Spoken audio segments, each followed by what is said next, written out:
lau tuli loa loa whaunga ngang pa ia le tai au le nei.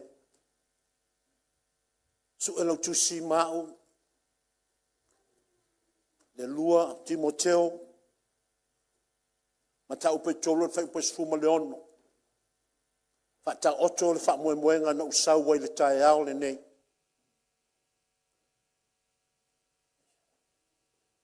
Inviting you to be part of my assignment this morning. God has a special message for us every time we come to this place. Awa e iai polkalame whapitoa le tua mo oe mo au, ma so se tasi e whapena foi ona, tapua i whatasi mai tātou i lunga o tātou ala leone o tātou vi inga i le tua. So le upulea mo tātou le tai au le nei, tātou te turi loina. Ina ia tātou la ngona o mai lea, o rona wheta lai mo i tātou le tai au le nei. Lua Timoteo ma tau pe tolu, o whai upo e se fuluma le ono. 2 Timothy.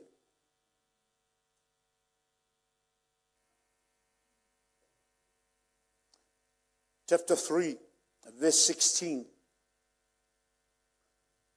A whai wai e lau tusi e nā, o na tātou whai tau whatasi ei lea. A whai tau whai ei nā, ia e maitawina, o le naua wheta lai le tua i te oe. That is God speaking to you. I'm only a mouthpiece. O aua nā o se mea whai ngā luenga. A upu uma nā o a fionga nā le tua, o loo ia whina ngalo ai e momoli mai i te oe. Lona whina ngalo mana whaamanuianga i le tae au le nei. A wā o ia na wheta lai o ai sau lona mamalu e leto e fua lava. He has already promised us whoever come into his presence will never return void. Therefore, we will be void in all we do if we're not allowing him to speak to us. O lona winga foi lai le mawhai alana e foi fua le asole nei pe a whai te whatanga oe e te whatlongolongo i lona wheta lai mai. Alleluia. Tato whai tawina le ngangana Samoa, but the English members of our church, you follow on the board. Whai tau le whai upai suma le ono, whai tau o le lua Timoteo, ma tau puna tolu whai upai suma le ono, whai tau ia. O tus whai ia o malawa, e mai le nganga o le atua ia. E au ngā fo ia, e a awa awai, e a awa iai, e whatonu ai, e whapoto ai foi, i le amio tonu mai tawina le lei, i le winga le maule nā. Aua ne ia vean teimi o la unga, na o teimi tantou te whapena, o na whatlongolongo ai lea. A ia vean teimi nei wa teimi e whapena, o na e whatanga ina i lea nganga o le tua, e a o i a te oe. This is a time where you allow and I allow the Spirit of God to teach us about his will and his purpose for your life and mine for today, not yesterday, not tomorrow. It's for today. Ele ngate na ia whatanga ia awa o ia te oe. Whatanga fo ia ia awa ia te oe. Allow him to discipline us as well. Because there are things we went through. The past that is up to yesterday or even up to this morning that are not right, that are not good in God's sight. Ma fu awa na te loa ia lea. E le whaia ina lo soi fua malo wo langa le asole nei. Te a e whatanga o ia ia awa ia te oe. Hallelujah. There will be things that I will be speaking this morning that will challenge your thinking, will challenge your theology, will also challenge what you have been hearing in the past about God and his grace. Are you with me? Tate na iei mea lai whalonga tai au nei, e lu iei oe, iei foi me te ti ngai. A o inai le mafuaina mai tusi o le tusi pa ia le tua. Tatou te vai ei lea, o mea nai a oa iei oe le tua, a e ti ngai tai au se upo te vatu. Na ilole o nai a oa i le tua ia te oe. Are you with me? Mea na o le wha iloa tua le teimi le nei, na ia whapena anda atu wo ia il vaenga le na. Ia, mapu mai pea, leo whai mai ia le teitai o le whamantunga le tai au le nei. E te me sou wai le vasa. Whai mai fo ele le kai me sou wai. Are you still with me? Ele ngate na oa ai wha tonu ai fo. E wha poto ai fo i oe. Ai vai la me te poto e te le poto le la ta mai le langi. Ai te poto le ami o tonu le tua. E te le ma fai na maua le poto le ami o tonu le tua. Banga na lan tu spaia. Are you with me? Are you with me? E te le maua le poto le ami o tonu le tua mai fai fe au. Po mai e fai launga. E te maua mai fai launga mai fai fe au. E fa pe na tau talingia le fionga le tua. Ma au maia le fionga le tua pe o le fa mawina lan tu spaia. Are you with me? That's what I say now. Without the word, then we'll be only hearing from men and women like yourselves. So what's the point? Are you with me? Ale aile upulea, o lono winga, o maana ni manatu lava, malangona, o isi fo tamalo loa, ma isi file, e pei lava oe. E pei fo yoa. Are you with me? Bena esele ta wal tato sava vali le tuispaia. E le ngate foi lan fa poto o lan ami o tonu. Ai fai tau lor fai pe sumar fitu. Then read verse 17. See for yourself. As to why verse 16 was given. Ma ai fai pe sumar fitu le na e mana mala mai lea i le mafua angar fai pe sumar le ono. Are you with me? We're having a Bible study. I'm teaching you the word of God. Hallelujah. Ai le mama le sumar le ono ia e lea ngā fai sumar fitu mo oe. Ai le mamla fola sumul fitu ele ngas fumule ono moe. Haleluya. E lo la mata upule al fa vai le la mata upule fa moe moe ngal tai a le ne. Ai a uma fo ya fa upo ye luo wo le lava. La ka ko lo fa. Haleluya o me siwa mo se vai ngala fiona le tu. Fa tau fa upo sumul fitu ia.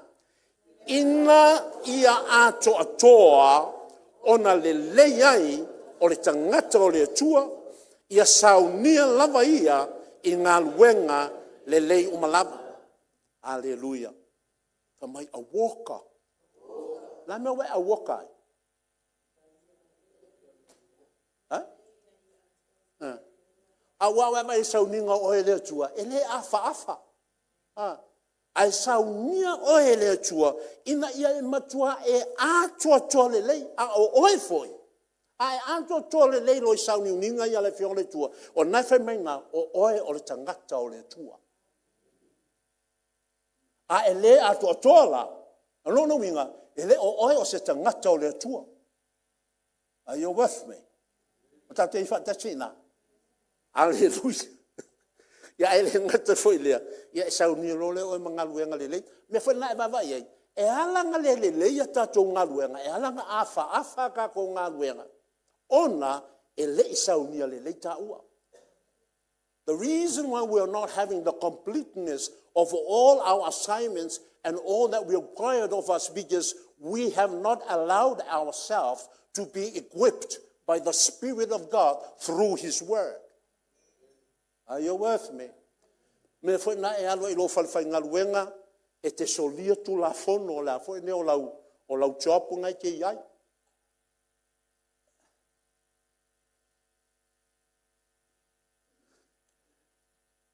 Ai sea langa o lea e te le o whapena o te le o whapena o na whaongaina fionga ia le tua. But we call ourselves Christians. Tato te whaingota tō wala ungato tangata te usau, which is right. In a sense, we are. But only as far as our mentality tells us. Ai na o mea na o le whai matato mawha a o tato loto le tangata moni le tonu. E makua le atoa. Are you with me? That's the reason why you are at where you are today. O le mafuanga na o le te iai le mea nei te iai I le aso nei, ma le mea leo te iai le aso le nei. O le fesiri ai sea, le angai le atoa. O le ta whaatanga ina le anganga o le tua, e ana le upu lea, e whaatala ia te oe, le winga o le tuspa ia lea, ma le mafuanga na la ina au mai. We have heard a lot of preaching. A lot of teachings. O le tele o tausanga na isoifuai, o le tele foi na la unga mawa onga, na e whafafonga iai, ai o mai e laso nei ai wawa ai e la fionga le tua. E le o ato atoa oe. O ke le o ato atoa foi. O le fesiri ai sa. If we ask the question why, ia kofu ngaka ia malangkari. But God will tell us the true reason why we are not really where we are supposed to be. Are you with me? Are you with me? Hallelujah. Ho ni o po fe o mo e. Vai foi lá kako fasa. Ile inka nga kai kuai o. Misi uma singo fo pe inka nga kingi fo pu. Where are they when today is the day of worship? O feo ia na o laso o vi inga mos tau langa i le tu o singa tau langa i le tu. Ele a whainga kalai mamai. Au kanga kai le o iwe. Ea. So o whainga whianga la fionga le tu. Sometimes we oisi kai mi. Kako kau mawhaia e mangi upunga ia malia i ka ringa o ngaka. Ai le o le mea moni le na e ka kau manga o mia ka ngaka. Are you with me? Are you with me? E te tau ana mai le mea moni. Awa ai lolo gakal me mongi o lo la sale o ko sa fo ya la ko fo la fa no mai le live na te fa no mai la me we le sa we la so ngi ko ngi fa sa. What are you doing there?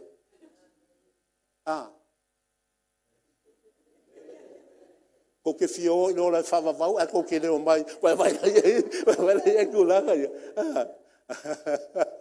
Hallelujah.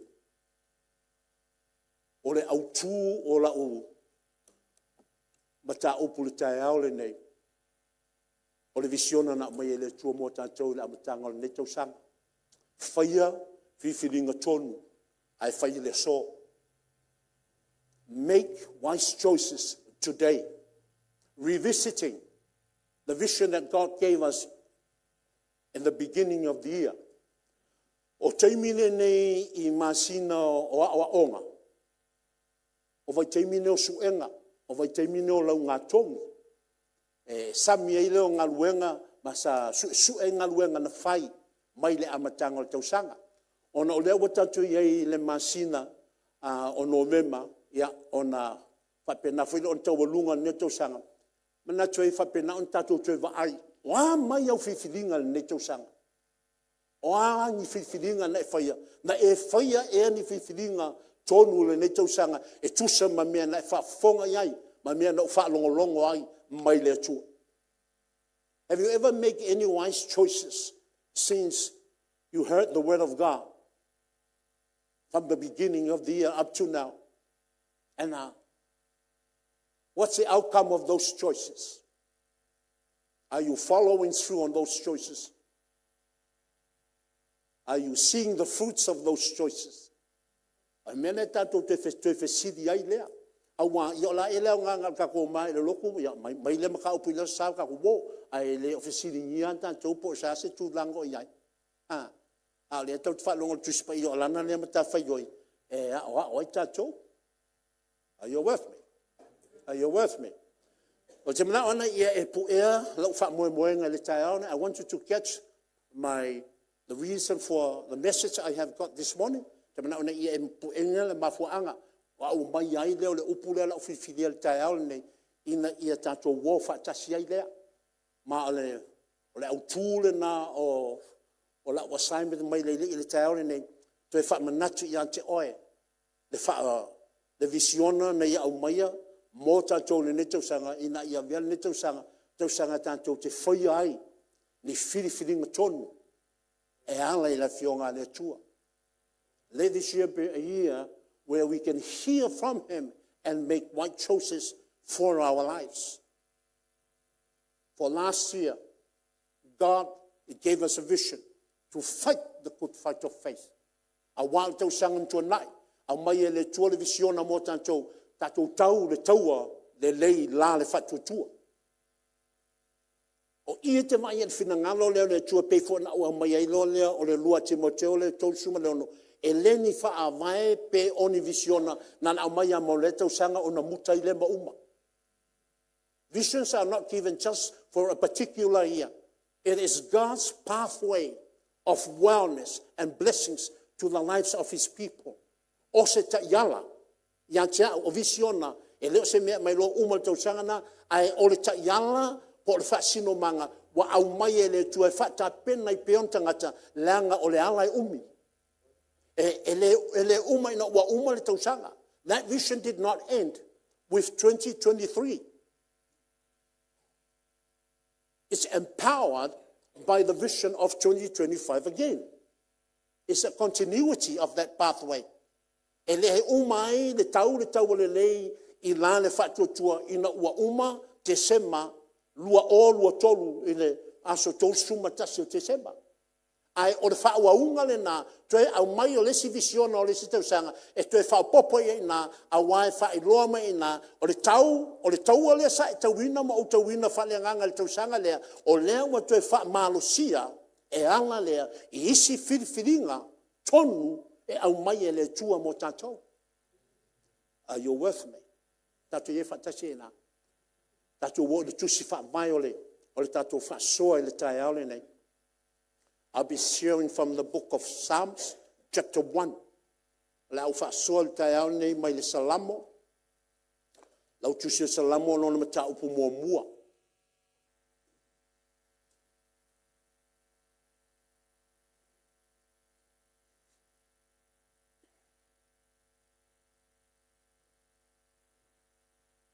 E whaongaina le mata upu atoa wa e ono leina. O le mata upu lea. I'll be using the whole chapter 1 for my assignment this morning.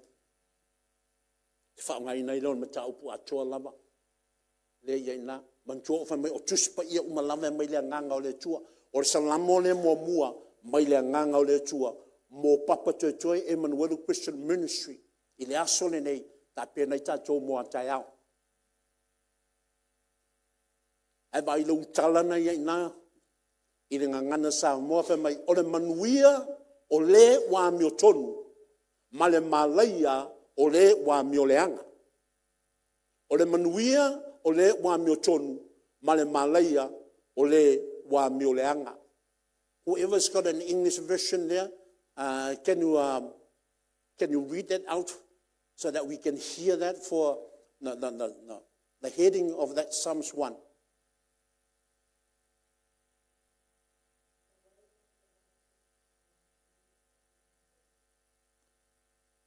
Can you speak up loud again, please?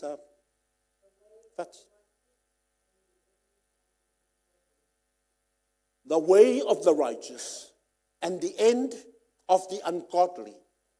This is God speaking. O le ala, o le tangata mi o tonu, o e a mi o tonu, ma le taunu unga, o e a mi o le anga. I le whaasamoina o le translation. What is your translation? New King James Version. Ya, o le whitalai maile na o le tua ya ti oi ma. This is God speaking to us. O le tua le o whitalai mea jo e mata upu lea, o le whesiri aisa e iai lona finangalo, e iai lona whaamoemoenga. He has a purpose for giving these scriptures to us this morning. E iai le mafuanga wa ia au mai ai e ana I lau tāpenanga. Mō tātou o le mata upu lea. E loa ai lea e oe, e loa iao. Po o oe o se tangata a mio tonu. Po o oe o se tangata a mio leanga. Po o au o se tangata a mio tonu. Po o au o se tangata a mio leanga. Are you with me? Fatu a tātou loa lea mio tonu ma lea mio leanga. Ina u tātou o tuspa ia. Are you with me? E le ai se ia lesi tangata e whamasino I fua I lesi tangata. A wa o le tua whamai le tua whamasinonga o au lea.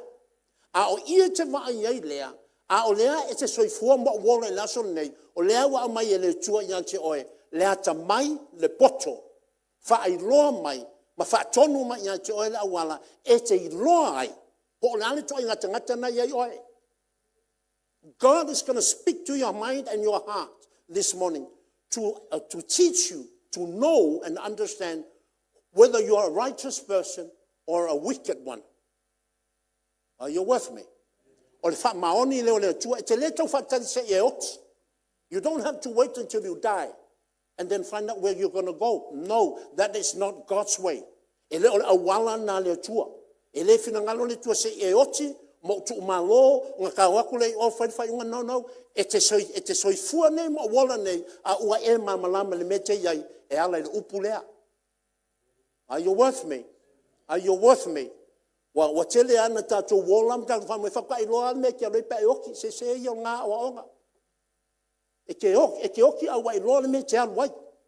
E te oti foi, O le asa foi nei, e umala tau talanga le wa e loa, po ois ngā kamio kong, po ois ngā kamio leanga. E lua tangata le sirwhanga le atua. There are only two types of people. The righteous and the unrighteous. E te la isi upo e sau le unrighteous o le ungodly, the wicked, mocker, scornful. E te la upo e avei e kasia, long kong unga o ngā kamio leanga po ngā kamio le tonu. Are you with me? So do you want to know who you are this morning? Wa e fie loa les pa ngaka yei oi laso ngei. Awa ku sa pe te sau le loku, pe ke of pai, pe ki a kongo yo of pai ngei. Ai ale amio le ale amio tonu. Ya, e a foi ngei e o se o. Are you with me? O ko fa pe e o se o ki a kongo le ai ngang fa ku so of pai. Ava la va venga lo fam singonga le nga. Hallelujah. Ai of pai o ngaka la fa me ku spa ye o le fa va. Menga lengo of papa e kia kongo e life o foi la ko lo fa ba. Are you with me? That e fa tsena. Are we hearing from God this morning? Wa fa fonga e fetalai o le 𝚟𝚑𝚙𝚎𝚘 le. Now, tato fai tau role, la tato fai tau a ton matau. We're going to read it first. Yeah, ona tato savale vali role fai upu te tas. Wow, tato e fa tsena. La tato fai tau fa tasi e na ina ngana Samoa. English members of our church, catch up from your own Bible there in English. La tato fai tau ngan Samoa fai tau ia amu ia le tangata. E le sabani fifilinga ai a mioleanga. E le tu foi o ia i le anga o ia ngasala.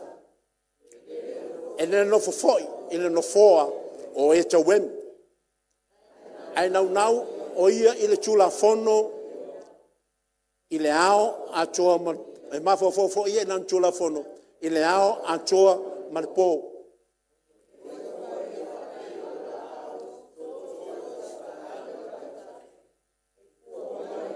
I ona lava tau. E le tol foi na lau. E manu e foi me uma na te faia, fai upe wha. E le fa pea o e a mioleanga. Ai pea o puto saita la tau, wale le matangi. Ale mea lea, e le tutu ai o e a mioleanga i le whamsinonga. E le tutu foi tangata ang sala i le whapotpotonga o e a miotonu. A wawa sila fia iova le ala o e a miotonu. Ai whano lava le ala o e a mioleanga. Wa maila iei nao le fina ngalo nao le tua mo e moa. Wa leo wheme o tuspa ia umalava e mai lea nganga o lea. Lea tua ia. Psalms 1 is God's mind and God's heart. Mo oe moa. O lona le fina ngalo mo oe moa. Na ia e loa i la sole nei. Le tua inga tangata e iai lau tangata. Hallelujah. Tu sapa wa e talia ina ma e te tino ina ki wiso e vea mali mfaole lo walanga. Ai le avea le na ma mea e matua mautua i lava oe. E le avea foi ma mea mautua ia. Awa e mautu le tau tinonga i le tua inga soifuanga ma leo langa o lo tanto wola ai o tanto langa i astaitas. Tatu e fatesina. Alright? Ai baba ai le mata upu antoa lea. I lona tau tonga mai. E fōlinga mai o le ata o se kalesia. Ma ua saule atua e ana le kalesia. Ma ua au mai lona fina ngalo. E tusa ma lana silafanga i lana e kalesia. I le aso lona tolu o November i le luafe luas fulmatfa.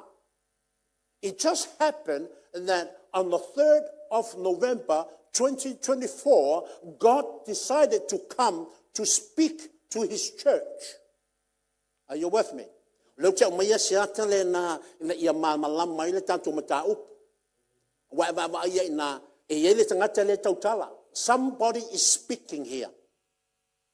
And then that somebody is revealing the lives of the people that he's speaking to. O le wa saule tangata lea maua ia au maia le mea o lo o ia sila fiaina i le potpotonga lea o lea e tautala iai, po o lea e awa o po o lea foi e launga iai. Ma ua tato va iai le potpotonga lea o lea na tato wha ngai no se kalesia, au tato loa o salamo e ave tangata e peru. O tato o mai alvai teimi nei e tato malmala mai. Are you with me? Well, tato yai le awala le whaonga ile wa onga lo le mau lea. So we are those people. We are the people here in chapter 1 of the book of Psalms. And the one that has been speaking to us is God himself. Are you with me? Why God? Because that's the reason why I gave us 2 Timothy chapter 3 verse 16. That all Bible are inspired of the Spirit of God. Mafuangana na o maile lua Timoteo tolu sumalono ina ia eva ai lea o le atua lea o le fetala ia te oe mau e ala lana tuspa ia ina ia awao a oai fa poto fa sino fa tonu ai o tanto wala umam ta pena i tanto mo ngā luenga le umalavo ta te fatasi na e fa mi fa vai ina ia tato ye fatasi le mele tanto te anga ia o te le mana o fa pena ona taulau mea ia la tanto fa longo ia tanto concentrate fa tasi ai le maule au mai o le wa mai ai le o le tuo i le tulanga lea o lo o iai tangata a mioleanga e iai tangata ngasala e iai foi tangata tawemu. Are you with me? Are you with me? Tato vai iai nai tangata tolu na iai na o lo o foi iai o lo o iai foi maisi tangata e le o lo tonu po fela iai. Are you with me? Tato I fatasi na. Can you turn on the aircon if they are not on? Iai whalai me o le mamala maisi tangata ia. Whai mai no o le tua whai upu mua lama. Amu ia le tangata e lea samadi. I le whiwhiringa o ia te mama iai lea e iai tangata o le kalesia. O le lawa iai anato whiwhiringa mau. E whai ale a mio leanga mau lato wala e ola ai. E upu leo samadi. Are you with me? Amu ia le tangata e le se vali whiwhilinga e a miolanga o lai mau tinoa e iai tangata o le lantou a lea mata whaioi o le lantou lama lea vaisu o le ola i a whaine le a mioleanga. God is speaking. Are you with me? E le whape a mea o iai tangata whapitoa a o lea whetalai le tua e tusa malana silafanga. God is speaking according to his knowledge and understanding of the lives of the people. Because nothing is hidden from the eyes of God. Awai leise me lilo e natia mai le silafanga le tua. Are you with me? Lona lua foi mai amu ia foi le tangata e le tu. I le ala o angasala a mioleanga matangata angasala. Those who do not stand in the way of sinners. O iai foi tangata e whai amalanto mata whaioi. Whai malanto mea sumalia yasa te tasi, o le ngofo e ka wemu.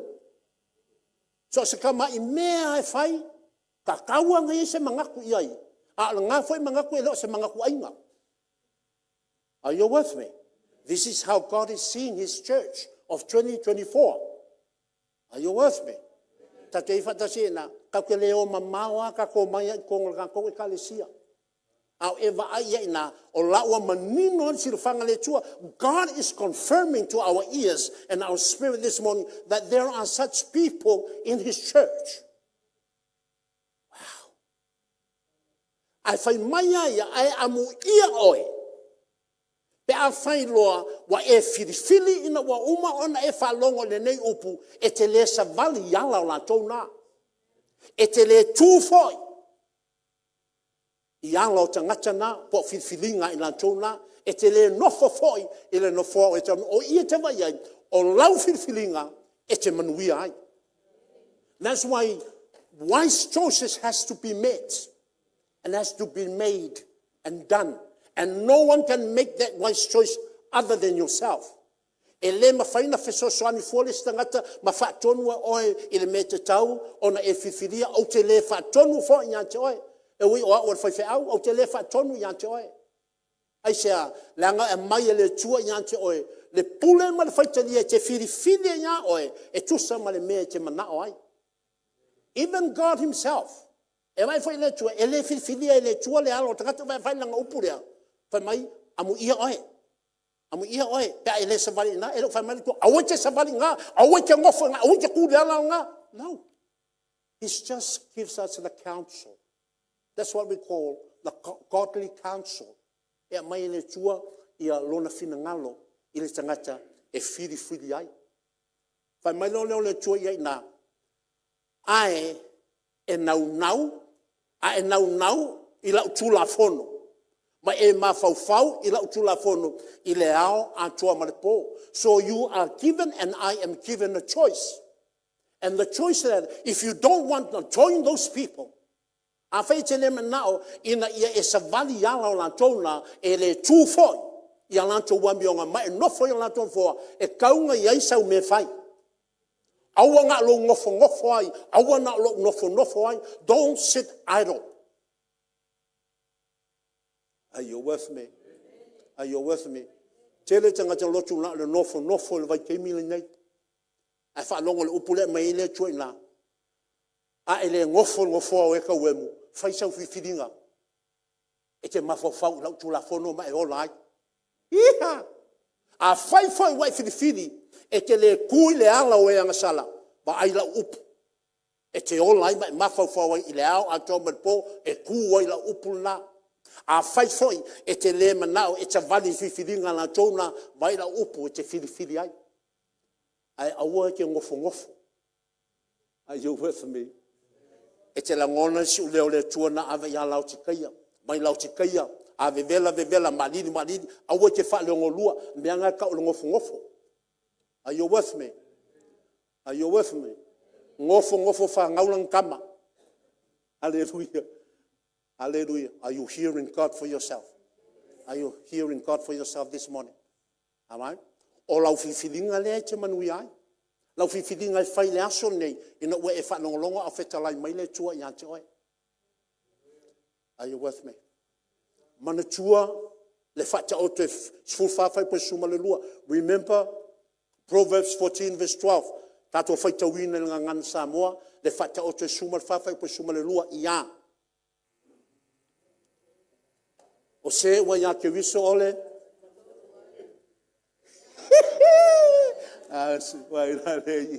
Vai. Me konga le fai mai le tua. A fai e ke le whiwhiri yala o e a mioleanga. A fai foi ke le fie ku yala o e anga sala. Peke ngofo o e tau emu. Wa ila upu. Fie kau sango ka ko whanongolongo le upu lea.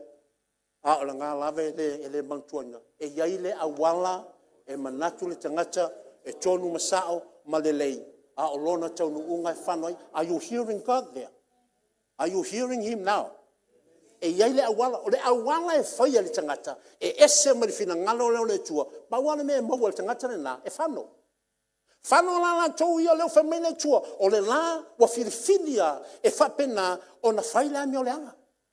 So their end is already there. Wa mauti noa lo la tau wala. A o I whaila e te vavai ai. Mo tangata ia wa whirifili e whaila mi o le anga. Wa whirifili e foi nei e sava vali ala o le anga sala peno nofo no foa o e tau emu. O le taimi ai whalonga le upu lea. Masuia ai no le o la tau langa ma la tau salamo. Ma toi o mai ai lo le ne tua. E taria fo I la tau e le tua. Are you with me? O leo fofongia na o le tua lea. E na te au mai le upu lea. A o le upu e au mai e whata pena I langa le fai mai lana mo le mau le tuso whalinga. Wa lata mai le aso. O lono minga o lea mai lama noa e te whalongolongo I laso nei. Ma e suia I lama e oilo wola. Ai aua te whatalitali mo le aso le na. E ala na e whatalitali laso na. O na o lea wa e whai lola mea lea. Te ngofo foi. Te ngofo foi. Whamai lau te kaia. Aua e te whaleongo lua. Ai sau me fai, ai manga e vevela, alu e makua vevela I leli. Ai a fai ke ma e ma didi. Ia alu lo I halanga o la foi nyoka ngakanga. A wa yo ke foi a o e halanga, ia a wa fio la wa umanga e fai a mea nga. Are you with me? Si, o le anga le le tue mai al tangata fai tadia. Ai anga lo ngofo fa pia. No. O ke le o anga sala, o ke le o alu foi leli, o le ala so ai mo okay. You never okay. O e anga mo muaf. Ba yo kan ka umai fe o ki yo a o fa mena tua na me la fa vai upo fa ngai le tue na me le tue o che wai mai ya choi ai sia la ngai va le ma fa ke le lo po la lo me fai. Are you with me? Are you with me? Me never make you so a lawyer oil me money. But fast out lot trailer oil. But one let me take my one me money now left young le chua. So if I'm a joy for fair night ye, I find my life to allow me fight. Ya now. Delight in my laws. O le tula fono lea. O ke nese e soto le vitiko nu mewa chocho nome. Le wato e mai le tua lana fionga le iona tangata. Le fala e mai ate o e ma urtai au nei le fionga le tua a wao I tate manu ai o lana le tula fono fa mai ia e ma fau ia I le ao a toa ma le po so e vai ia na e le ma faina no fonoa a wa a o na oli lo loto I le tamau a inga le tua e velo tu spa I ma melo lolo ia te oi. The word becomes, a melololos. Ia te oi. Hallelujah. E te fia I te nau iai. Hallelujah. Ai te loa whai te me whai te wai, mal te me le whai te wai. A e loa ke me kaunga whai, e kanga mea kou ainga, o kou ia ngofo whale.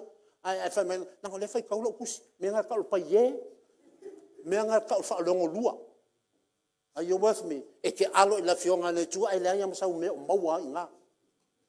Hallelujah.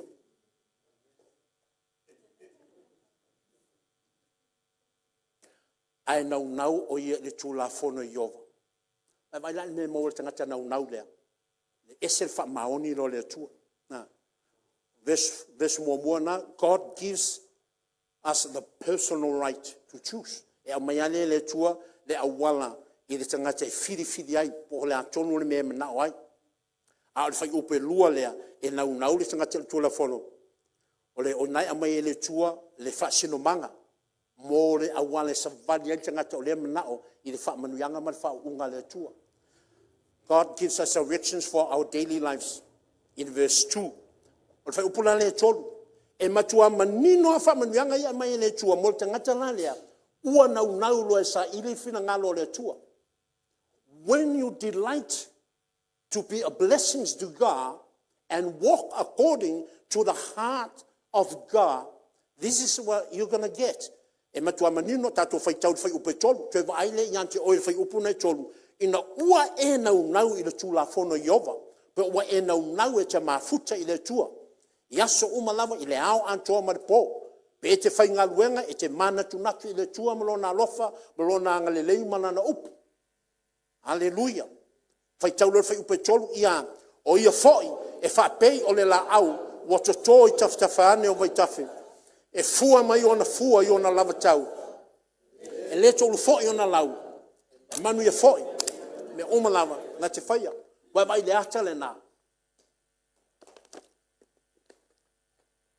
O le ngana Britania po ngana o onga whapero o le metaphor. O le mea whatusa ai. O se ata whatusa ai. Awa o le wa mai late I mo me o le la au a mai o le la pe o le la au to I tafane o vai tafi. Bo I loa fo la au ina e matua ola lau sius. E lanu mea mata e fua mai lama I le amatanga o le fuata se io I le fai unga. La koe fai mai e le to ulu fo I ona lau. Winga o le olanga fa manu yanga. A o I le ata leo te mana ona I va ai lea. O le tangata le fatusa le fatusa le la au lea. O le tangata o loo sei fua I se sio manga le matangofie. Are you with me? E leo tala noi se la au la tui au tafa vai pe on tato lo le ata lea. A o le fatusa lea, o le tangata lea, le ua tangata lea fai upe lua. Are you with me? Are you with me? Verse 3 refers to verse 2. Verse 2. Tate fatasina. O le whamatala le tolu, le whiriwhiringa le tangata le whai o pelua. Le tangata lea ua manatu loa e mawhau ma whapea o na whaavailona o langa I tula fono le tua po le tuspa ia le tua. Are you with me? Wa manino whaalan whiriwhiringa e le alu yanga o tangata i le whai o pumuamua. Are you with me? Wa tato manino iaina. Are you with me this morning? I want you to be blessed this morning to see for yourself how God sees you and what He requires of you. I le tai au le nei. Na ia awa le nei te palafu lo mafau. Never to live in a lie. Awa te o lai le el pepelo. Ma fa tawa nau le lalolangi le nei. You live in clarity of his word. Are you with me? Either you choose to go with the wicked or go with the sinners and mockers, that's your choice. But don't you ever bet your life that when you do that, and when I do that, we will have the righteousness of God in our lives. What we choose, that's what we get. What we choose determines our blessings for tomorrow. Don't allow anybody to lie to you.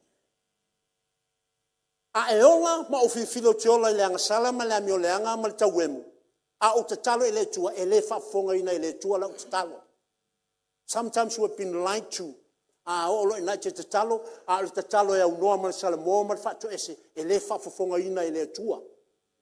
you with me? Are you with me?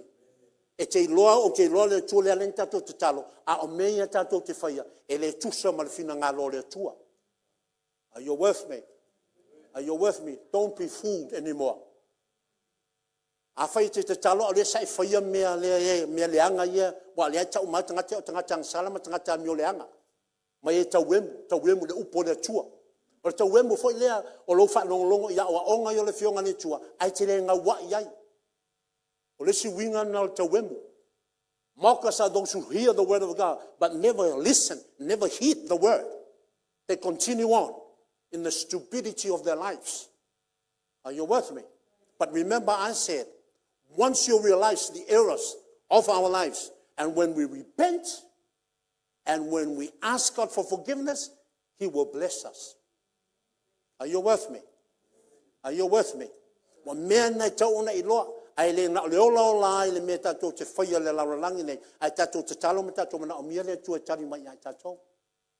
O ia la le o fili loa e fai le fina ngalo le tua le fa e fa pei o le la au wo to toi taf no vai taf o tangata le o le o la i se o mango tangata mi o le anga le. This person is living amongst the wicked, the sinners and mockers, but he never allowed his life to be controlled and determined by the people that is surrounding him. He never allowed those people to determine his love for God. O tangata le te utala ia le mata upule e tolu. Le pei o le la au. O tangata o lo ola le si o manga o tangata mi o le anga. O lo ola le si o manga o tangata ngasala. Mai e fata wemu. Ai na te le fata ngaina le si o manga le na e sui ai le o lona o langa. Ma muli anga ma mi o nga tangata ia. Are you hearing? Are you hearing? Are you hearing? So le mafuanga na o le e le te veina o lo soifua le na ma lo langa na o le mana o ile tua. A wai te fiu te alu e so e se mea a foi ne te no foi fa pe se te fiau se mea pa ia.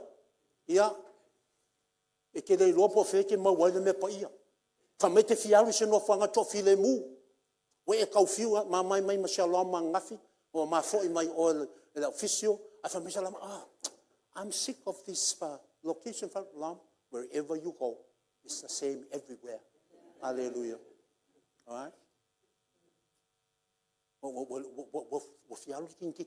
It's a single phone wo kau fiu e wingo o a fonyo man rewa ma. No, I'm being honest with you. Ia na tulanga na. Ai po fea e te alu iai. E te maua o mai atanga taia. Fatua e maua le sa le tonga tonu na te ina ua e fini lama o ia toi. Kusa po le leanga o lo nepi nga ia amingo neipa. Lo neipa nga ia nga haile a ia te mingai. A e filifilia o te ola mo le li. E pa o amanga whapenga ma pala Lagavale o te mga kua ia le nepi o fo inge o mangia ba usangi. Sa ia nga isi au konga e nga a se isi kama fo ile o whaka a. O mako fa nga le nga ya whaka. A wa a o nge nga lau kama nga o whaka. Ai le se sa mo al palang.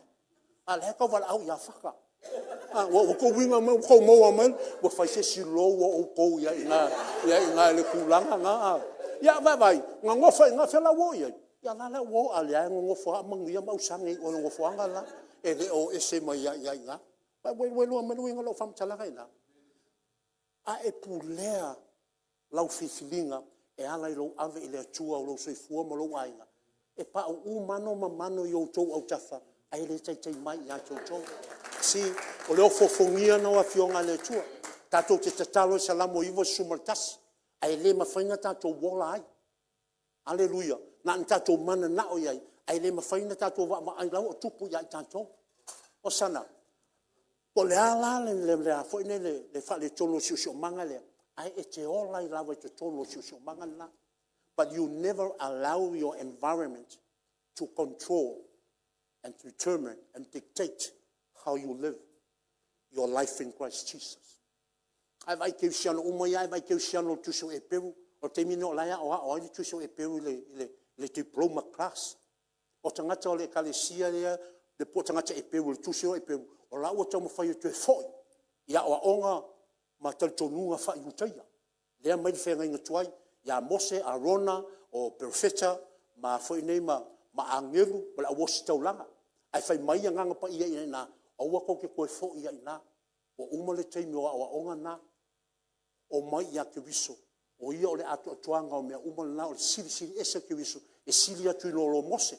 E sili atu lo profeta. E sili atu nei lo Arona. E sili fo ia angeru. Ai fa felang ko fo ia na mea na. Si o lo winga na le o mai le fionga le tua. O e te manui ai. O e foi e te fa le tonu ai. Are you with me? When you decide to allow God to rule your life and your family on a daily basis, you will be blessed. And you will be like a tree planted by the riverside. Le tangata leo filifili nofo pe so manga lea. Wa va ai pe lama tangata ye na o la lava e yai tangata le I. Ai le umi lava ai va ai role tangata leo. Wa fa pe na ona ola ma tupu ya fionga le tua. Wa va ai na ti nga le fa pe na ona tautu leile no fanga le.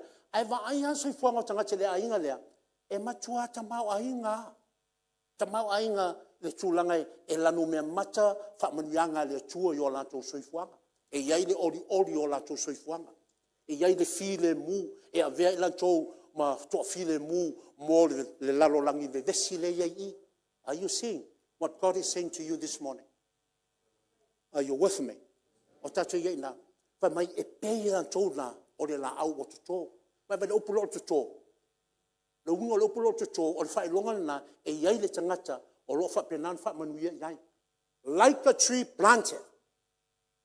This family or these people were not planted. No, this is where they chose to live. But the word planted there, that means God is now involved in their lives. Ai fai loa mai na o le taimi lalea o lea wa mafuta I le tua ina ma o totoe le tua lana upu man fa manuanga ia I lantou ia. Are you with me? Me foi lana e ese mai a o lantou winga mai le si o manga leanga lea. Ma o lantou foi laia e ono a vea I foi lea o isi tangata ie e ola I leo langa tuai lea. Leo langa o le lalo langi lea ma fa manuanga. Are you with me? Me ana te vai e isi teimi e tu o tantou e le tu no foanga fa pena ina ia vea o e mau ma fa manuanga ma mala malama mo le lalo langi le na. Are you with me? Tatu e fatasina. So I vai e fa manuanga na ina e mautu. The blessings there of that tree. It's daily, it's weekly, it's monthly, it's annually, it's continuous. E le fa pena na fa tapula. Ia fa manuanga o soifua o lantou ia. Aisea, ona ua filifili. E le ola mo mei o le lalolangi. E le ola mo sio manga ia o lo ola ai o lantou pitonu o lantou communities. A ua tu o lantou fatu tuanga uma I le tua. Ai le faingofie. Are you with me? That choice is not going to be easy. E le faingofie. Ai faingofie mea uma ina ua tatu tu I le tua. When we allow God to be the master, the Lord, and the Savior of our lives in those situations, the world will know that we are different. Are you with me? When I tell you, e loa le laulangi, e esea utou, e esea tatou, a o leo langa fo I lea, Ele whapelava, we create our own community. No. We're not there to create our own community. We are there for that community. Tātou te no nofo i lea, tātou te whesota ia male nofoanga leo tangata lau ngutu leanga ia. Are you with me? Nā tātou te iei nā, ai tātou te whaasoa ia i nātou. A wala, a tātou no nofo whaalai te tonu sio manga i o whaale tonu leo le lalo langi i nā. E le mawhai, na tātou maua le whaamunianga ato toa mai le tua. Are you with me? Tātou i whaatasi i nā. Te manau e te pu ea o le winga wa onga. Le iei tunga, e le se soifuanga matongo fie le tau tala i salamo le mua. Au mai lole le tua le me o i tangata i ena e vai e whai mua. Then God revealed to us the end results of those who chose otherwise to follow God. Le le matau mua. Whamai o e savavali, i whiwhiringa e a mio leanga. Tui leanga o e ang sala. Nofo on the fo o e tawem, o lantoula na whafonga na uwhetalai le tua. Si, o winga lor whamtalanga i amatanga o tato talanoanga le fiafile nei. E whai loa mai e le tua mea umalama le soifuanga o tangata. E loa le tangata le mea la iai. E te loa ma o loa le taiao nei po tato tangata mio tonu, po tato tangata mio leanga. Ai au mai whai le tua le mea e o tangata ia. Le o tato vai me maua tangata lea. Le o whiriwhiri e muri le tula fono a Iova. Vai muri tula fono lea. E le ngā lea sa. Are you with me? A wā ko kelo ka koi manga muri mo Iova. A ngā lea sa. Mai le iwa le kai au. Se kau lea fo inge i le isfulkas. I lea sa. So se lua ulkula. A o isi kai mi umanga. Ia ngai ko alu fo i loa lea. Ia ina. Are you with me? Ai mele fina ngalo ile to la le umi te mafuta to ia te ia na wa ele fili me yo la lang ole ai ale ka le sia le kule la le umi ngai o mai ele to ka ko ke olai le upule ngao a ko mal po ka ko ngao a ko mal po ko ola mas ka mo foi sa fer sa pule va o ile va ko sa lolonga ma alright. This is God speaking. He's revealing now the end results of those who have decided not to follow the word of God, although they are hearing. Mana tua o onga ia o tangata ia faia la fonya la mioleanga ba tangata nga sala ma tangata ia e tauemu o tangata o lai whanau longo la fionga le tua. You know, isn't that amazing? They're hearing, but they have decided. The feelinga, the taua le nao le mau le na mai le tua, po le visiona le na mai le tua mo tātou fili e fai se feelinga tonu. They decide to make wise choices. Are you with me? Le alau whamela fionga le tua, ai whapei o ea mio leanga, e pei o a puti o saito i lantou wa le lea i le matangi. Le lea le matangi o le puti o le saito o le la aua whamanuianga. Are you with me? It's a metaphor there. Right? O ie mau el whalawa. Paru el whalawa ma whai nei ma whai ei mea whai ei tau mawha. E mau el lau none bread. Oh, it didn't go well. E le o kongkankai ai a whai nei para chicken mama. All right. Ai whai mai, e pei o a puti o saito e le lea i le matangi. Na maua le funga e le tu mau. Ai fa pena na sau al savili, vai le o le lea. E le tu mau, e le ai fo se ai ai na. Vai le ata na mai ai na pe a fa te fili lea. I le o langa le fa la lang. Te fili te lu ese mai le fa maoni o le fionga le tua. E pei o saito i lancho e le lea batang. Mai o le melea e le tu ai o e a mio le anga le famsilonga. Le opulea o le tu famsilonga. O lono winga e fa ia inga. E te luaku whamsingonga e le kalia inga oe. They cannot stand in the judgment. Rono minga o matua I loa le tulanga i ele whai unga. E lakula wa uma le whai unga le case. Are you with me? Rono minga whai unga le case e le talia ina. E le asolena lua masina taluayo o September ma ukuso. Na tato whalongolongo ai. I tangata na o atu. ina no fali I o le atua. Kui. Mata upe fitu tu se Mateo. Tu ina e famile li. O ke le loa o tau pe mai fea o tau. Au atu le lua fulu lima. Lua fulu lima o tau pau o tos fulu. O te tonu to lima, a yele si to lima nana o atu tui. A wanga kakaunga o, kai me kaunga o te tonu. Ai feala e, wale ola ia la mepa. Wale eise suau, koe o lo lea. O le kai milenga o ai te tala man fai tu toa. O le ole whaavau, o lo lea, o e ia na ola e pei o le la au o te toi tafa. Ta whane o mai, wai leo mai ngoma ta upuia na mai le tua ia tatou tau sanga le nei, e fe sosoani ia tatou whiwhiringa. Are you with me? A whai ai o mai laso na nai whaalongo ia o onga lana, o le man tatou whaalongo ia o onga tuspaia, ai lo whai ai sau whiwhiringa ina, e te leo koe sia kia, po whape I mai le mōli o lo wolanga, whale angang. Te leo koe vai whai po koe le leile suau, po e koe mafuka malangang pa ia, leo koe a mai e le tua ia, te oe mau le aso le nei, upuia. Hallelujah. Ina ia e loa ino le, tauna whai esi whiwhiringa I so.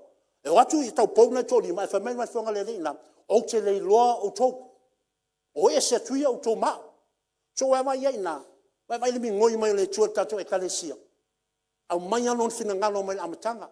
Mafu anga nai te vai e a o ama whapena o na matua vai le leile upole ale whionga le tua na ia e sila fia ina. Mai e olai, tu sape te lotu. Always remember this. Tu sabe tatou te le lotu. Ai a tatou le ola mo le tua leo le lotu. Mo yel fam sinonga mo tatou. Ai o lo au mai ai le tua le avanoa. Are you with me? We may fail him today, but after hearing him today, and we repent and confess and ask for his forgiveness, we are going to be like that tree. That's how automatic the love and the grace of God is. Whangale mai.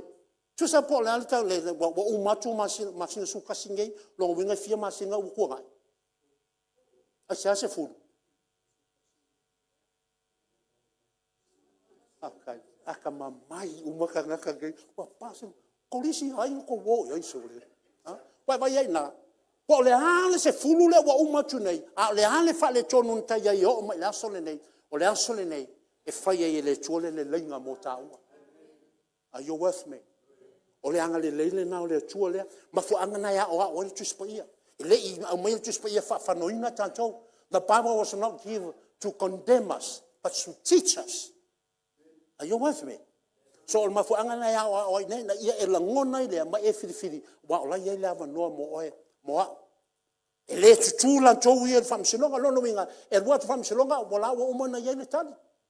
Na, le whamsilonga la pe pe ma fo faula I tau pou ia toa lima valea. Are you with me? Lai o atu I mai no, I don't know you. Get away from here. Vai ia na. Ele ia ni se fa unga ngai ele ko fa. Mai. Ai wa ka pu mai talk to the hand. Mai mau pang fa pe nga mai. Ai le ai. Are you hearing God for yourself this morning? Mateo lofu lima na mana Mateo fitu. E mai maule na le fionga le tua le famo tuspa I umalava au mai e ao ai fa sino fa tonu fa poto mata pena I loe so le aso ne ola mata fa yoi mai le tua o le ta penanga uma o tatou. Are you with me? E le nga upo au mai fa penanga fa yai la unga o sa. No, I have every purpose when I stand behind the pulpit, and every man and woman that is called of God behind this pulpit, they have an assignment from God. Whenever they are asked to stand behind this pulpit. Are you with me? Lona lua, fa mai oe ami o leanga le e le tu fo. Tangata ngasala I le fa potonga oe ami o tonu. Vai ia ina. E le ai masala ko ava ngo ia ina. O lona winga, o ia te vavai, immediately when you hear that, ina oe whanonga le upa mai e le no nofo ang tangata ia ngasala. Vai nai koe au mai ai le tua ina, ia winga o tangata ia le whai upumomua. Tato e whatasi ina. O e a mi o le anga, e le eiso na kua vangoa le whaamasi, na sinonga a o e anga, anga sala. Are you with me? Wai vai ngamo mua wha. Amu ia tanga te le savali, I whiwhiringa a e le tufo I le anga o le lau au mai vaenga I o to lua, le au mi o le anga ma le au anga sala. O kangaka langa sala wha me le no nofo le wha potonga. They will not be in the assembly of the godly. Wa vai la lea o tātou lea. Pea whapeta o tano o tātou lea o whaoleina. Lea o tātou la lea o ta ua whaputupatonga am your tonu. Are you with me? Nai manatua leo lea o onga Yesu Kiriso i le fiafio lea fo leo o le paseka. Le na mai le mata ope sulima o tusu ai fo leo o Ioane. Mai a o lauta ma o le nga lue vine ia. Ai au mai le fai upo tolu fai mai. Wa uma ona wha mamaina o tou i lau upu. Verse 3 of John 15. You have been cleansed by my word. O lono winga o oe ma o tangata ua wha mamaina. O tangata la ia ta ua o tangata amio tonu. I want you to see yourself there. And I want you to really own that. Na ia tu mau na o tangata amio tonu. Ai fai mai oe la ia na mai ia ke wiso. Pela tangata I tangata mo le. Are you with me? Are you with me? E te vai e wha maungia ia le tua ia lana fionga. Man tua tangata whenga ng tuai. Na ave antoe le tua ia ape amo le fina ngalo le tua. Ai ta ano I tangata yutaia. Are you with me? Ai mama I e tue turi loa le wa onga le sa ma pastor di hang the last week. Tangata whataltali ia Iova. E si ia I o lanto apa au e peo fuia. Oh, yeah? Oh, okay. E sa vavali e tau fetuli ai. Vai mau ia le fionga le tua. La tau ia. A wa tangata ia o lai ave ele mau le na mai ai seia. Ai toi au mai a tau nome am tau pe lo sumalvali. A fai. Le upu le a fai. E au mai tangata le lato fifilinga. Are you hearing?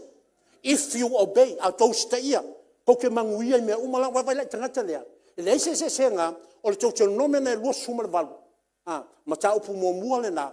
Male ata leo o le tangata le pe o le la au o tutoi tawhatawhane o vai e tawhele mu a vai lo sumalvalu na mai e manguia oe I lo hafo I nei lo whanua ma lo whanga e manguia le me palu ai au lau miki e te manuia le whanua e te manuia le ai e manuia o me whangau vai whamanuianga ia mai le tua. But the problem of the church and the problem of the people of God, they only hear, but they don't listen. Ma le lape whangar ka koe kalesia. Ke le hawa onga le lea mai le tua ia jatou. Nan ka ko whalolongo iai. E ka ko ke le whatinoina. E ese le ata mai. Ese le ola ai. O le ata mai wa maua uma ia tala o le fionga le tua. Ma whanka ko whamakala uma tala a o le ola ai. O le ola ai le o le upu lea. Na laina manuia la tauia. Are you with me? Are you with me? Lo winga na le maule fa me ia le tua mo tantou I. O le tangata lea wanau ilana tulafono. E pei o le la au lea. Fai mai lo le fai upe ono. Fai tau lo le fai upe ono mo la tou na te talala tou tu spa ia na. Fai tau. English members, can you read that verse 6 of Psalms 1? I'm just summing up now. We'll be going home in another 10 minutes or so. I asked for the English members of our church to read that while you're looking for your verse 6 in the Psalm 1 translation. Let's all read what's up there on the board. Yeah, verse 6.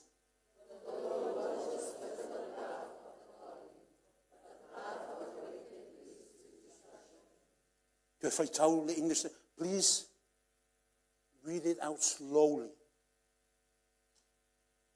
Fai tau le mu fa mole le kalesia palang.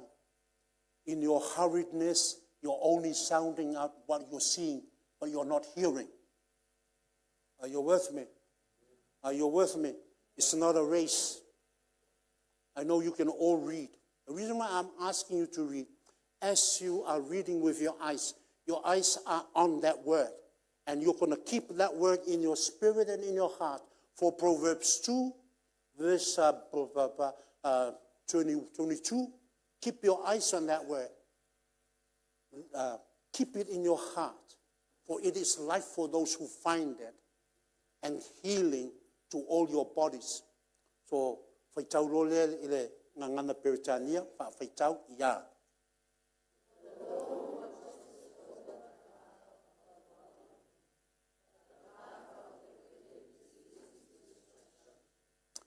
kalesia sa mo fai tau mal ka tu spaia pa ai na pa ai yo macha ma e te wina I lo loso me nai feta lai mai le tua ina awa o lo manuia le na o lo fa malolonga na o le ola fone na mo oe ia awa wasila fia Yehova le ala o e a mio tonu ai fano lava le ala o e a mio leanga. Say wow.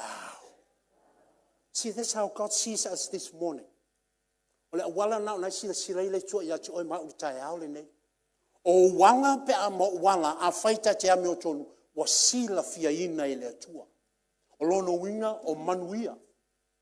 Are you with me? A o ina ili le pu o le sitianga e fa pena lava o na tātou tutu. E alan koen ka kuku mo kuainga ngā whanga ngā koe kuku mai e na oti o ia e a ke viso. Aleluia. A o kaimi ngai peka ko so fongu ku fo wa kuainga wa fa longo kwa wa fia lo ai ala mele ka fo fia oe. E alan ka fo fia ka wenga lang wa kuai mai la ko ia ile. Tu nga mau o e na oti o ia. Ai mantua tangata na oti o ia ke viso. E le o ia ko kongo ku nga mau. Are you with me?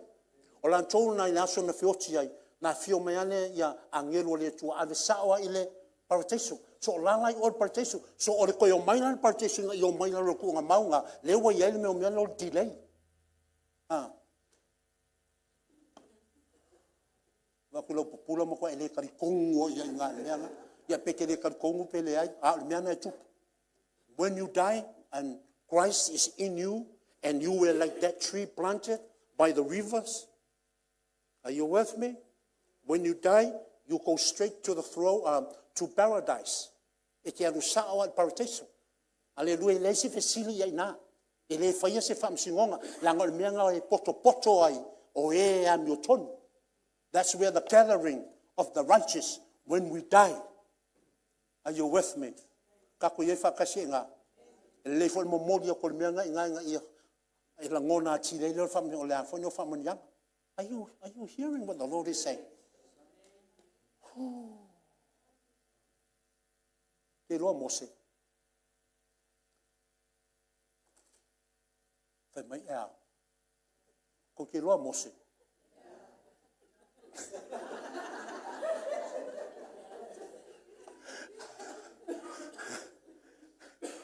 Na oti Mose. Ai sau ia sa kangi. Fi ngau le kingo Mose. E te mawal tala yuta. Ai o Mose. Na oti Mose ave saoa e angelu I le paradiso. A wala ina ua whapena o na liutino ia ke viso I lunga o le maunga. O la ua nana whaari mai e le tua. Ya Yesu ke viso. A o iai ia Peteru, Ioane, mai Iakopo. Te whatasi ina. Ai whaari mai ina o Mose, mai Elia. O Elia o le whatu so tangata ia na sitia ina. Are you with me? A o Mose, o le whatu sa nao tangata na fioti tanu. O ina e whamaunia I lea le maule o la fionga lea le tua. E ala na o mai a mau ia, ina ia whatari tonu ai o le upu lea. E le na o so sa ili mai tu mau le upu lea. A ia e loa ia ilona whamonianga. Le fe mai e loa Iova le ala o e a miotonu. Are you with me? So, le ala na oti Mose, ia ai alu o le paradiso. Are you with me? Ai le wo ila so lea, ai au mai e le tua. E li koe saula Mose ma ko ngamau, ai a mai sao ai le tua mai le lang. A wa fe mai ona fa fo se ile, ona ufitia. Yesu ke viso mala wali ko kolu ia. O ko kolu le na ana ave na e au mai le mau ya te o mau o le fa maoni o afionga ia le tua. O le fa maoni fo sitianga. Are you with me?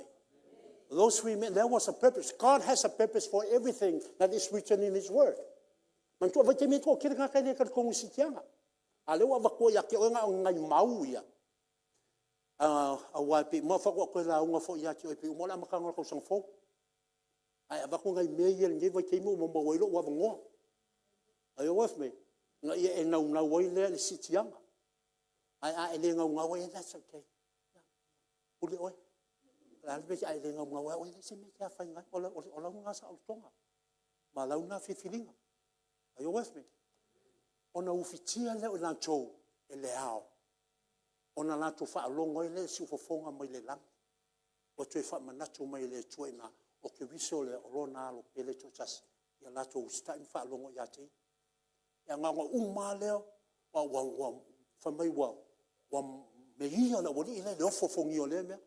Ai uma e o ko la o mai ko e Yesu la ia a o toe avina na ile langi o Elia ma mos o inai te va ile monio me ia o ina tutono o tato malu nei mo oe mo e fai ia lau fifilinga ia ina ia e mautinoa lava e te alu muntua mose ele ia to foi mose ia ilu mo le tua na le ustai foi mose a le winga na o mau ia la fionga le tua antatu salamo fatu e se mala le tua fa mangaloina tau e fa mangaloina tau le tua wa le na te fa mai sia wa le ia lu mose o le foi nei le lu fofolina yo sa le fionga ele ia ai na ave le tua le lang aleluia so ina te va ia tatu fa mo nga ia ina ke e mai lo le o peche fa mai una ia ma ia pe fai meu mafofongo le loto e le o langona ina le feta lai o le li au le au ngā nao mea ia mai le tua tu spa ia le tatou te vai ai fa mausali ai le o tatou tartulunga le tua mai ki le tua i o a o le tua o loa ala o e am le ton ai vai la ia la o e fana lan me o ia e fango o le ala o e fano e fano e fa mai ai fano lava le ala o e am le anga o ai tangata mi o le anga ia. Who are these unrighteous? Who are these sinful? Who are these corners? They are godly people. O tangata ye te ua i, o tangata ye o le awhano po tangata mi o le anga, o tangata o lairo lotu. Mantua o le salamo o le ava o tangata Israel. O Israel ui o le nu o le tua. Paua le o le ngu e kasi le loko. E le ta ua o se atu nu po se ngā atau o le lotu o le tua pe antatu o tua me le vaitimili. They are the people of God. They are the church of God. And yet, they have refused to live by the laws of God, or the book of God, the book of Moses, the book of prophets, and the historical books of Israel, telling the story of how God, the God of Israel, watches over their lives. Tato mta upu la sole nei. Fai se filifilinga tonu I le so. Fili mo le nei aso. A wālea te tasi le masino le netusanga na I ese ai. Fai se ai o le tātou o singa tau langa I le tua I le netusanga. A wale vei tātou pen fai mai kopo na o e whaalongolongo. Jacob, not just to hear but also do. Good bro. Hallelujah. Ola o winga yo afionga ia le tua na mai mo tātou. Fai lau fifilinga. Na ua e wa ai wa mai le tua ia te oe. Lana fionga le te wa ia po fea nei te iai. It's good that we have confessed Jesus Christ. Ese le matango fie o tātou fifili ke wiso e vea malim fa ore o tātou langa. O le wha manuianga ina o talia tātou e le tua. When we confess him, o tātou tau tino ia, talia loma tu sia tātou ngol tu sio leola. Ai ele avea le tu sio lo ngoa ma lo suafa le tu sio leola. Ma mea tātou te maua leola e whaavavau. O lau mea mawhai, o lau mea whai, ma lau mea whai, o le ora lo lea e tu sa ma upuia. After we have confessed him and make him our Lord and Savior, then we need to work out our faith. Mena mea o ongana tu su efeso, mai ia tātou te tō tasi. Mangalua ina lo tātou whātua tua. Wata lia tātou e le tua. Ai a whai, na tātou whanongolonga la na fionga le tua, I mea te tauna tātou o lai pēla o salamo le mua. Ai tātou te le whaia. Leo te wheta laiane tua leo leo lai whavavau. O ala o tangata mi o tonu. Wona sila fia ina ai whano lava. Ala o ea mi o leanga. That's how we hear the word of God. O ina tātou te ole tātou tūlai. Let's be upstanding.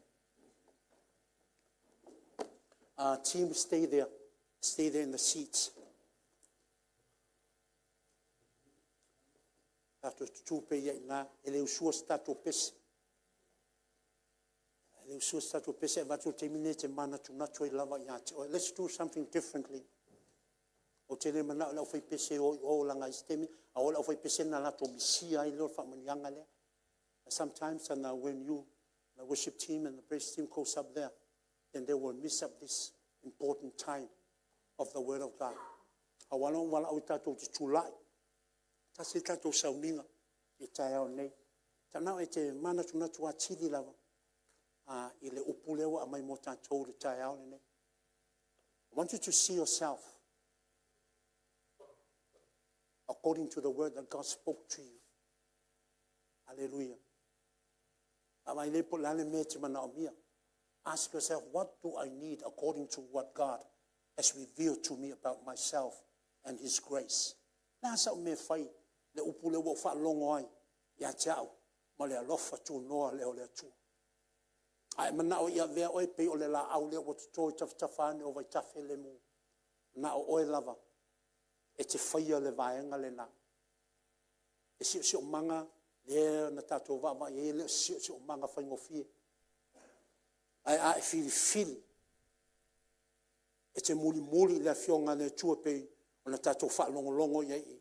Awa le onga fo na ave le tua ia Yosua. Mo Yosua lon fai upe valu. Ai awani te amalo ngutu upui o la tula fono ia mafau e lao a tua marepo ma ia e fai awa te au ese ai. Ona manui ai leo oe, manui ai fo yo wala. So o lau fa manuianga le na mai le tua. So mana tona tule iai. Ma tule ianti oe. La lau tala e fai atu I le tua e tusa ma mea na. A fai te mana ona ia I loa e le tua o wala. O oe o le tangata mi o tonu. O lau mea le na e fai iai tae au le nei. Hallelujah. Hallelujah. Tafte I fatasi ina. Am I clear to you this morning?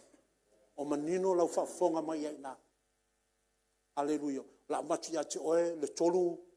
La whaita wina le tolu. O le teimile leo le teimile o tato whatu senga. O teimile tato whatu ese I le tua. Ai a whaila me te loa nai tonu oe.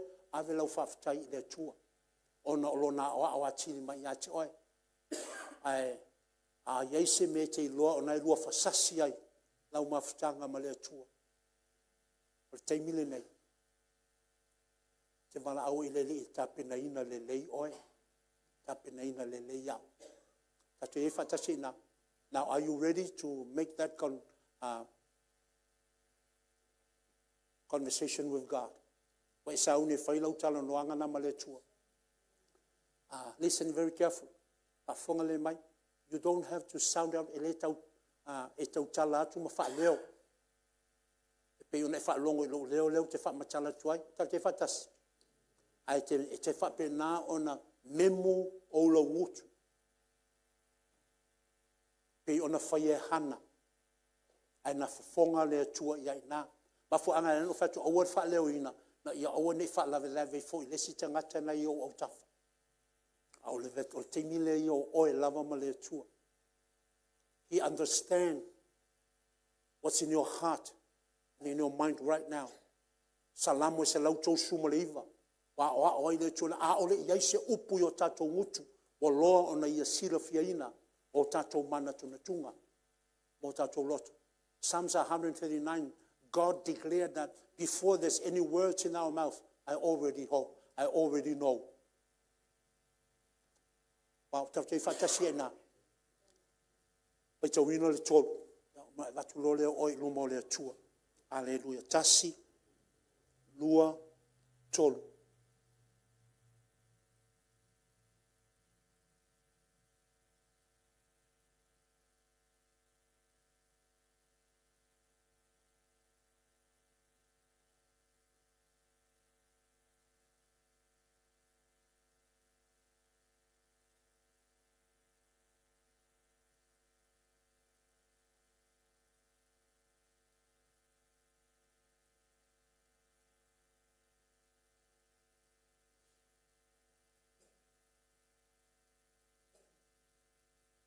Aftailo matu tu. Wawa umana e malele. Wai lava vala au atu ia te oe ala swafa Iesu Keriso. E te whaola ina lea. Keriso wa umafo ina e ao. E ala i tu susinga. Wha evangelia a Ioane. Wai lava e whapena. Ona vala au atu ia te oe te lete ena. Paulo i le kalesia Korinito. O se o ia te oe Iesu Keriso. O le tangata fauia. Wa mavae me tuai. Pauta. Wa e whafauina mea umalawa. Whaftai ai lea lo mātou atua. E te mā oe o lo mātou li whaolo Iesu Keriso. Wa e whafonga ina. Mana tuna tunga o mātou lotu. Pei ona whai maila salamo i o vae. Ia malie lau whafonga anga. Upo o mātou ngutu. Ma mana tuna tunga o mātou lotu. Na ia vea i mātou e pei o le la au lea. Wa tutoi taftafana o vai tafi. Ia fua mai o mātou o langa. I le aso, ma le aso e tusa mau whamanuianga. E leto urufoi. Lau o mātou o langa. Awa e te leo leo ma e pui pui ia i mātou. Whaftai le whaunga. A lau fio ngang pa ia te whaua ia i mātou. E matala ai leo no tanga umalava. Matala ai leo olo umalava. O tau mawhai le fili. Le anganga le anga. E sau e ngaoi. Fasin wha umatia o mātou bolang. Ai whapena ona mātou maua. Whamanuianga mai a te oe. Whatau nuina ia i mātou. Ioane evangelia o matau pesifuru. Whai upo e wolfu walu ma lua fuluiva. O lo e umia i mātou i o lima. Lema whai ai e se tasi. Ona sei ese i mātou. Mai o a ao lo mātou atua. Ao levi inga. E tu mau ma fo iatu i ate oe lo mātou atua. Ai tanto pe pese le pese. Mātou te whawhetai. Ma vi ia oe le li. Usul whai upe tasi. Ave i leo le tātou vi inga ia. Mātou te whawhetai. Ma vi ia oe le li. I mātou te whawhetai. Ma vi ia oe le li. Mātou te whawhetai.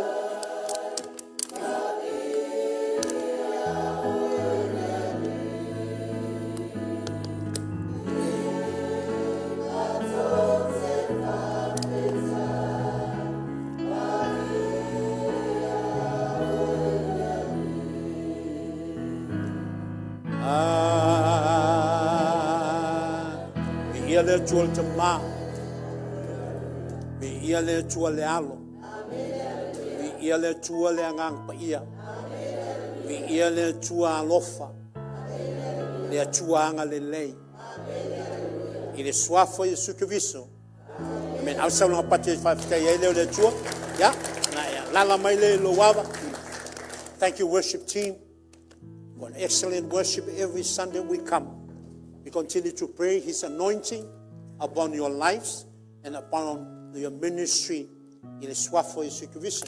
So fa manuia le tua I fofuanga fai o le neva yaso e lau sa inga umalawa